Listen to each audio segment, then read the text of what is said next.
Voici j'étais qui. Arnold et de maman Chancelina.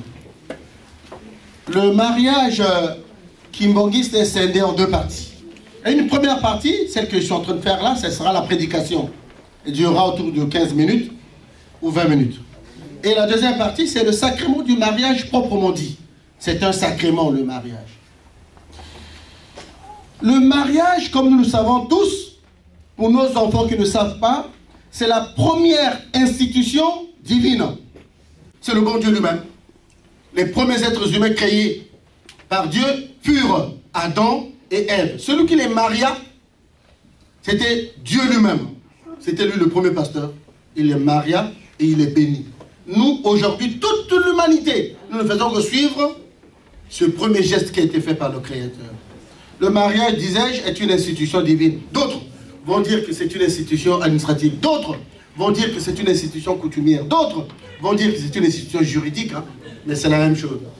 Mais nous rappelons qu'à la base du mariage, c'est un contrat qui lie deux personnes. En l'occurrence, Papa Arnold et Maman Chancelina, qui ont eu le privilège de nous inviter tous ici. Personne n'est venu ici sans connaître Papa Arnold, sans connaître Maman Chancelina. Ce n'est pas possible. Nous sommes invités. Donc le mariage est une union qui unit généralement deux personnes de sexe opposé. Certains diront que non, non, non, non, non, ça a évolué, c'est vrai. Hier jusqu'à aujourd'hui, ça continue, les deux personnes qui se marient sont généralement de sexe opposé. Un homme et une femme. Mais nous sommes en Europe, dans le pays des Européens, des Occidentaux, il y a évolution des mœurs. Aujourd'hui, deux hommes aussi peuvent se marier. Deux femmes aussi peuvent se marier. Nous, on n'est pas contre. Hein. Nous sommes dans le pays de la liberté. Les gens peuvent faire ce qu'ils veulent.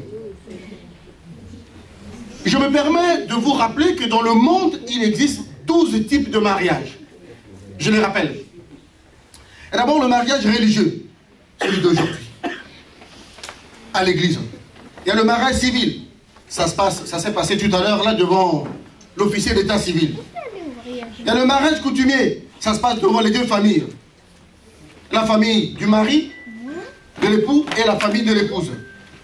Ensuite, il y a ce qu'on appelle le mariage homosexuel, homme-homme. Et aussi le mariage homosexuel, femme-femme. Ensuite, le sixième mariage, c'est le mariage consanguin. En Afrique, on trouve ça souvent. Des cousins et des cousines, des neveux et des nièces. Ensuite, il y a le mariage forcé, c'est-à-dire non consenti. Les deux familles s'entendent et vous vous appliquez, c'est tout. Tu es né, on t'a déjà choisi comme épouse de monsieur Y. Quand vous grandissez, on vous dit, quand vous aurez l'âge de 17 ans, de 18 ans, vous serez le mari de, vous serez la femme de. Il y a le mariage zoophilique.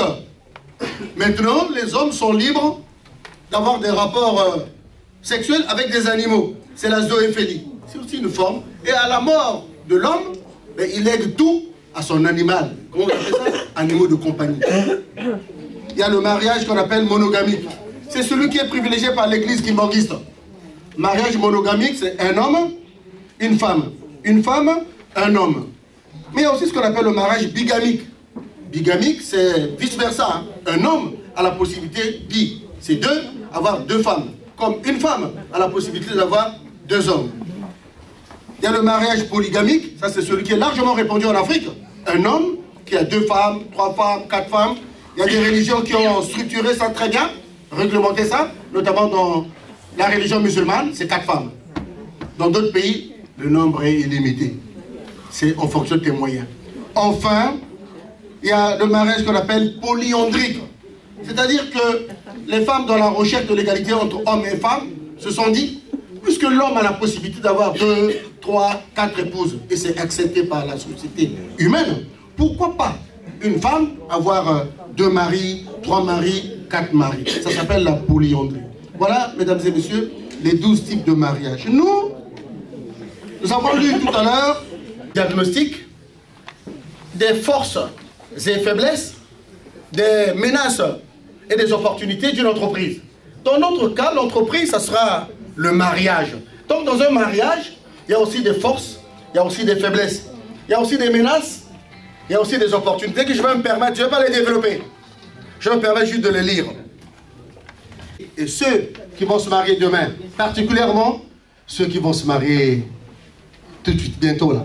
Les principales forces d'un couple, d'un mariage. 1, c'est l'amour. 2, c'est la croyance en Dieu et le respect de ses commandements. 3, la communication et le dialogue entre monsieur et madame. 4, l'amitié. 5, la confiance. 6, la passion. 7, la réalisation des projets à 2. À 2, j'ai dit, hein, c'est pas que maman Chancelina fait ses projets pour l'Angola, pour ses parents qui sont en République démocratique du Congo, je sais pas où. Arnaud aussi fait ses... Non, non, non, à 2. Le respect mutuel, la fidélité, la simplicité dans le couple, le sens de l'écoute, la solidarité, et je termine par l'admiration. La femme doit avoir comme premier admirateur son mari. Le mari doit avoir comme première admiratrice sa femme. Il y a un problème, hein, parce que pour Arnaud, normalement, la plus belle femme du monde, c'est maman Chancelina. Pour maman Chancelina, le plus bel homme du monde, c'est papa Arnaud. Ça, ce sont les forces d'un couple, d'un mariage. Nous allons passer aux faiblesses.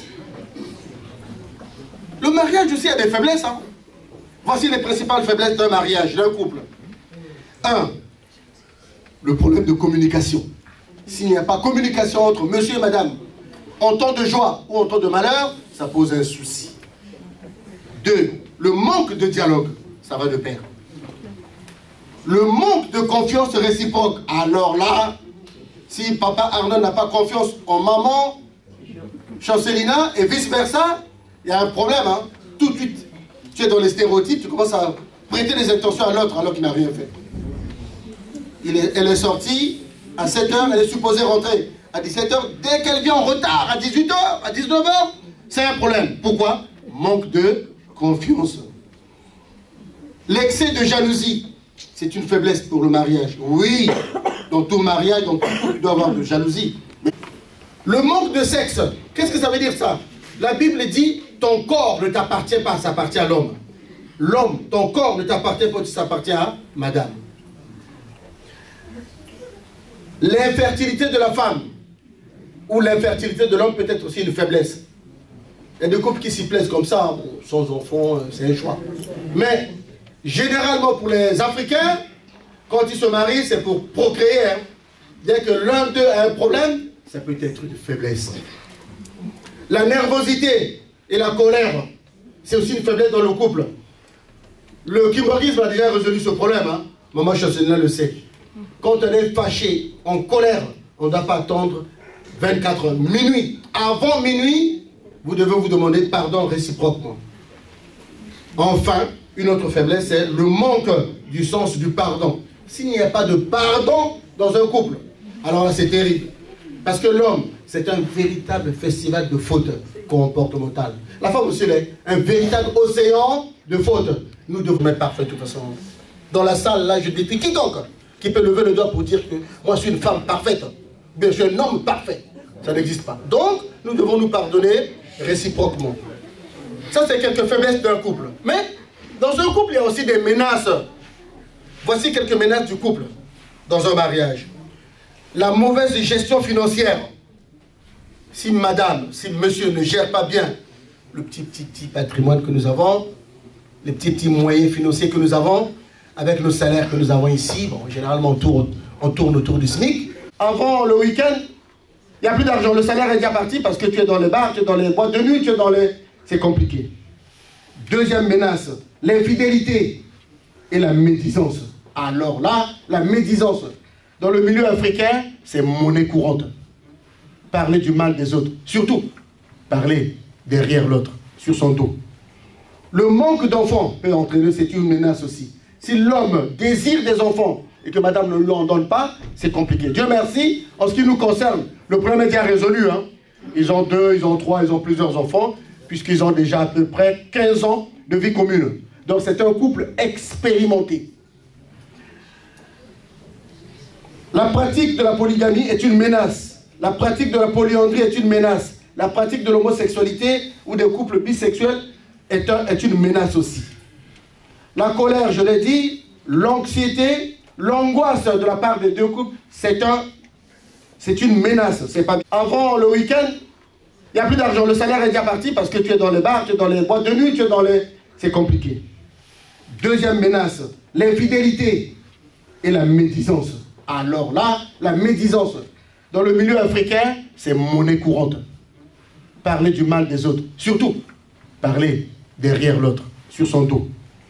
Le manque d'enfants peut entraîner, c'est une menace aussi. Si l'homme désire des enfants et que madame ne lui en donne pas, c'est compliqué. Dieu merci, en ce qui nous concerne, le problème est déjà résolu. Hein. Ils ont 2, ils ont 3, ils ont plusieurs enfants, puisqu'ils ont déjà à peu près 15 ans de vie commune. Donc c'est un couple expérimenté. La pratique de la polygamie est une menace. La pratique de la polyandrie est une menace. La pratique de l'homosexualité ou des couples bisexuels est une menace aussi. La colère, je l'ai dit, l'anxiété, l'angoisse de la part des deux couples, c'est une menace. C'est pas... Oui, tout couple peut se disputer, mais il faut que ça soit dans une fréquence, on dira moyenne. Pas une fréquence excessive. Parce que trop de disputes, ça peut entraîner à une instabilité du couple. Le manque de menace, les secrets et être mal à l'aise avec son partenaire. Si monsieur a des secrets vis-à-vis de sa femme a des secrets vis-à-vis... Alors là, c'est pas bien. Hein. Normalement, la Bible nous dit, nous l'avons lu tout à l'heure, hein. Maintenant, ils ne sont plus deux, une seule chair. Matthieu, chapitre 19, verset 5. De la belle famille, dans l'éducation de vos enfants, le travail, la routine, bref, les violences conjugales, les bagarres, c'est pas bon, les bagarres, le bon Dieu nous a doté d'une bouche. On peut parler, hein. Même si la colère atteint son paroxysme, on peut parler. Je préfère même, c'est pas bien à dire, hein, je préfère même que tu m'injuries, que tu me battes. Parce que le corps de l'homme, le corps de la femme n'est pas un tam-tam, hein, sur lequel, en Afrique, on bat pour faire... Non, non, non. La femme n'est pas un terrain de football, la femme n'est pas un instrument, la femme n'est pas un tam-tam qu'on frappe. Non, non, non. Tôt ou tard, ça peut... C'est une menace. Maintenant, enfin, on termine notre SWOT par les opportunités. Dans un mariage, dans un couple, il y a aussi des opportunités qui peuvent consolider, stabiliser le couple, le développer même, hein, d'ailleurs. Eh bien, on parlera du travail. Première opportunité. Dès que madame a un boulot, c'est bien. Hein. Monsieur, par définition, il doit l'avoir. Donc, 2 salaires valent qu'un seul. Hein. 2 salaires, c'est bien. Un seul salaire, papa Arnold va souffrir. Hein, parce que la femme, par définition, est un budget. Si monsieur travaille à un salaire, madame a un salaire, tous les problèmes, globalement, sont résolus. L'augmentation du salaire de monsieur, l'augmentation du revenu, l'augmentation de leur patrimoine, ça consolide, c'est une grande opportunité pour le couple. Les opportunités fiscales, administratives, ce sont des opportunités du mariage. L'existence d'un seul foyer fiscal, avant qu'ils ne soient mariés, ce matin, c'est pas ce matin, à 14 h, je pense, ils étaient devant monsieur l'officier d'état civil. Jusque-là, ben, chacun d'eux déclarait ses revenus tout seul. Maman Chancelina, tout seul. Papa Arnaud aussi, tout seul. Maintenant là, ils sont mariés, donc fiscalement parlant, ils constituent un seul foyer fiscal. Donc, ils doivent par définition déclarer leurs revenus ensemble. Aujourd'hui, vous n'êtes plus 2, mais vous êtes maintenant 1. Pour résumer, les forces, les faiblesses, les opportunités et les menaces d'un mariage. En conclusion, nous disons que en réalité, le mariage que vous voyez là, le mariage dans lequel nous tous nous vivons, c'est un système. C'est un système en déséquilibre permanent. L'équilibre en est qu'une exception. Jamais de la vie, le mariage est en équilibre permanent, c'est pas possible. Pourquoi? Tout simplement parce que le mariage n'est pas un fleuve tranquille. Regardez comment est habillé papa Arnold. En haut, nous avons la couleur blanche, en bas la couleur noire. Ça veut dire quoi? Ça veut dire que dans un mariage, il y a des moments où c'est le bel amour, mais il y aura des moments aussi, il y aura quelques disputes, quelques... Donc, des vagues, qu'il n'y a pas amour. Hein. Parce qu'il y a des vagues que je t'aime plus, non, je suis fâché, mais dans 1 heure, dans 2 heures, ça passera tout ça. Un mariage, papa Arnold, maman Chancelina, c'est aussi comme un vol dans un avion. Il y a des périodes de turbulence. Il y a des, on appelle ça comment, des trous d'air. Là, tout le monde commence à prier. Là. Les trous d'air, quand l'avion commence à descendre, là, il remonte. Là, le pilote vous dit, attention, serrez vos ceintures. Mesdames et messieurs, nous passons une période de turbulence. Voilà. Dans le couple, c'est la même chose. Une période de turbulence. Enfin, pour terminer notre prédication, nous allons dire ceci à papa Arnold et à maman Chancelina. En première année, se souviendront de leur cours de sciences économiques sur la pyramide des besoins de Abraham Maslow. Abraham Maslow est un Américain qui a fait le tour du monde et a analysé les besoins de tous les êtres humains. Les Blancs, les Africains, les Asiatiques. Chaque salarié, homme, femme, a 5 catégories de besoins. 1. Les besoins physiologiques. 2. Les besoins de sécurité. 3. Les besoins d'appartenance. 4. Les besoins d'estime. Et 5. Les besoins de réalisation de soi. Le bonheur. Eh bien, dans un couple, c'est comme un gouvernement. C'est comme un pays. Il y a un président. Il y a un premier ministre. Il y a aussi des ministres. Le président, c'est qui? C'est papa Arnold, chef de famille. C'est lui le président de la République qu'on appelle le mariage.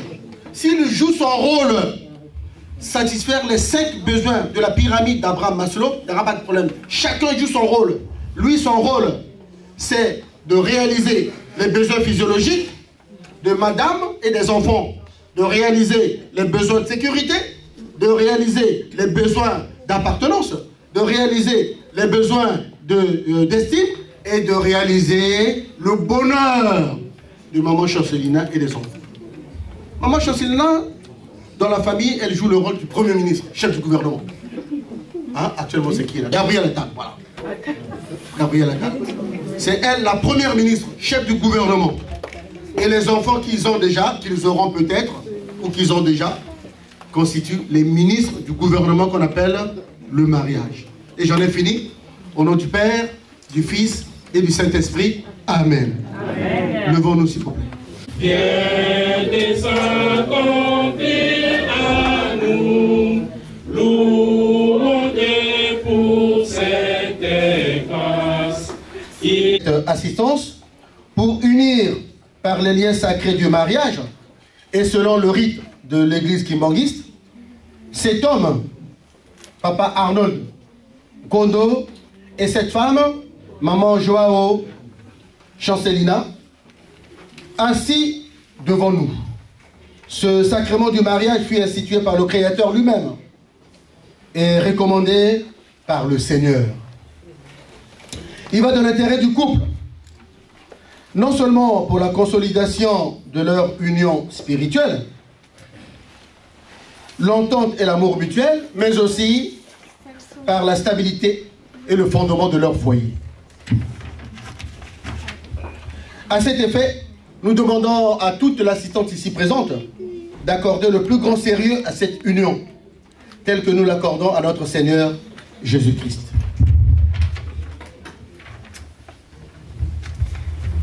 Les conjoints ont pour nom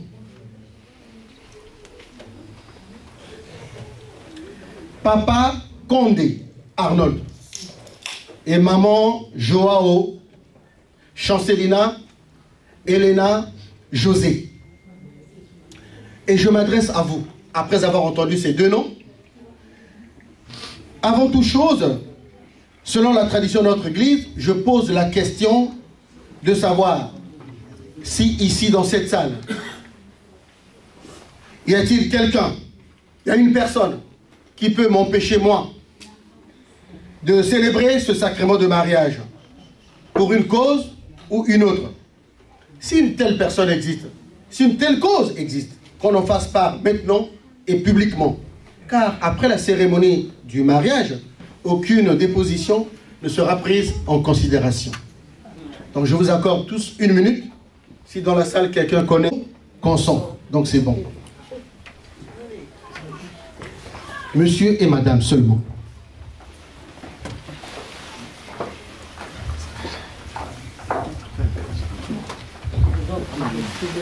Sachez que toute union conjugale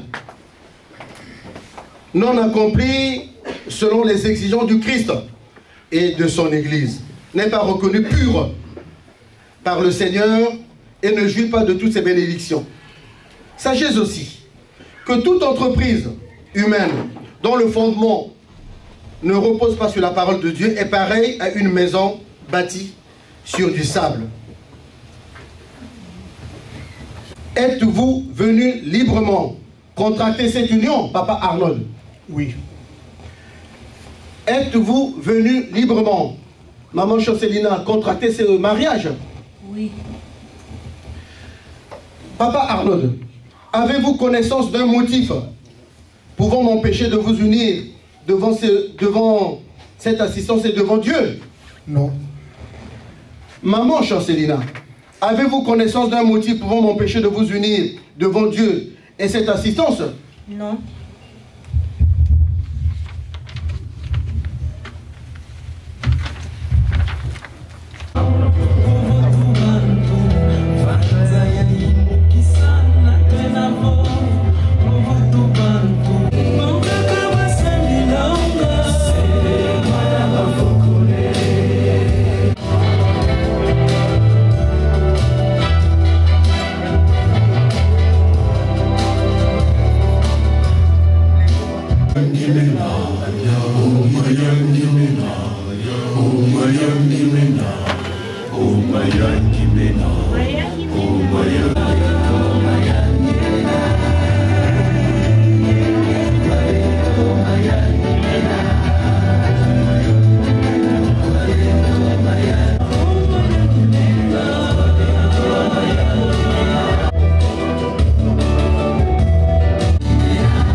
Encore des enfants, à l'école primaire, au collège, ensuite au lycée. Après, certains ont pu arriver à l'université. Ils ont dû constater quelque chose. Hein. Chez nous, en Afrique, quand tu termines l'école primaire, c'est couronné par un diplôme qu'on appelle le CEP, Certificat d'études primaires élémentaires. Quand tu arrives au collège, tu as le brevet des collèges. Quand tu arrives au lycée, c'est quelque chose comme le baccalauréat. Et quand tu arrives à l'université, il y en a beaucoup. Hein.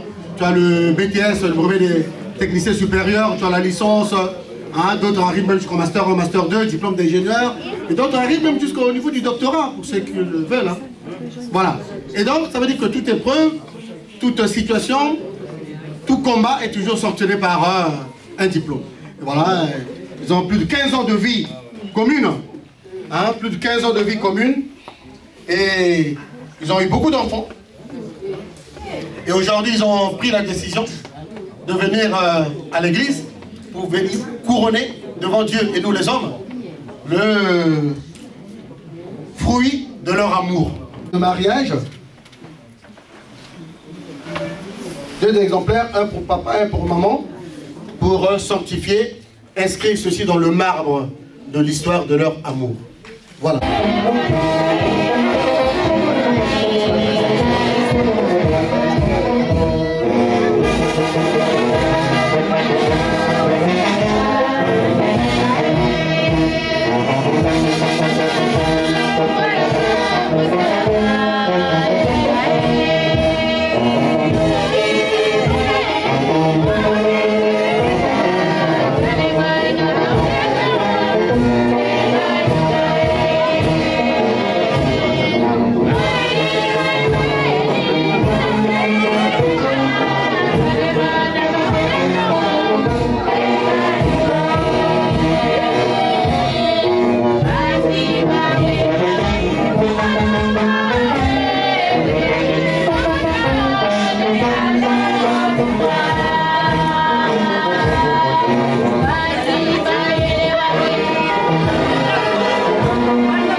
Nous allons donc donner la possibilité à Maman Chancelina, qui est notre collègue, moi également le pasteur, les collègues qui sont ici, nous faisons partie d'une chorale qu'on appelle le GTK. On va chanter pour vous, sous la direction de Maman Chancelina, une chanson. GTK.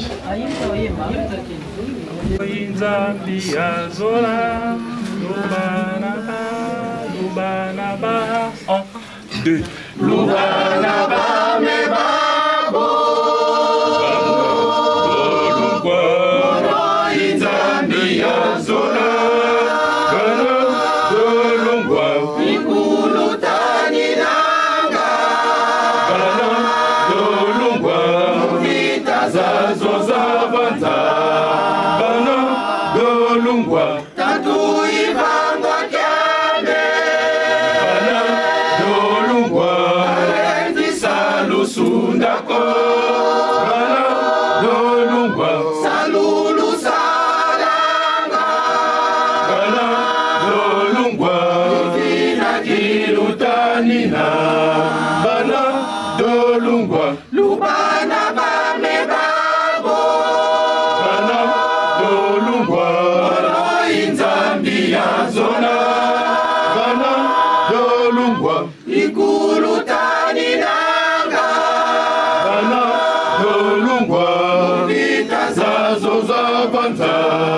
Bana dolungwa Tatu ivangwa kyame Bana dolungwa Alenzi salusundako Bana dolungwa Salulu salanga Bana dolungwa Ikina gilutanina Bana dolungwa Kaluka